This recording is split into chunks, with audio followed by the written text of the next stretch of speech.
একটা বৃষ্টি ভিজে দুপুরের অভিজ্ঞতা তোমাদের সাথে শেয়ার করলাম। দিনটা ছিল গতকাল, সকাল থেকে সারা দিন বৃষ্টি হয়ে যাচ্ছে। তার জন্য মনটা ভীষণ খারাপ লাগছিল। একটা মন ভালো না লাগা দুপুর ছিল।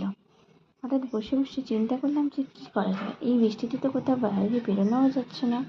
তাই আমার মন ভালো করার জন্য আমার একমাত্র ওষুধ সেটা হলো নিজের মনের মতো কিছু আঁকিবুকি করা।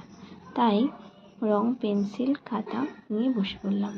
এবার প্রথমে ঠিক করতে পারছিলাম না যে কী ছবি আঁকা যায়।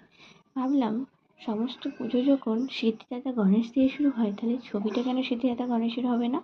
তাই আমি ব্ল্যাক আর্ট পেপারের ওপর পেন্সিল দিয়ে প্রথমে সিদ্ধিদাতা গণেশের একটা ক্যানভাসের ট্রাই করে নিলাম। এবার এটার উপর ভাবলাম একটু অন্যরকম কিছু কালার ভরানো যাক। আমাদের সকলেরই জানা সবুজ রঙের গণেশ হচ্ছে বিষ্ণুর একমাত্র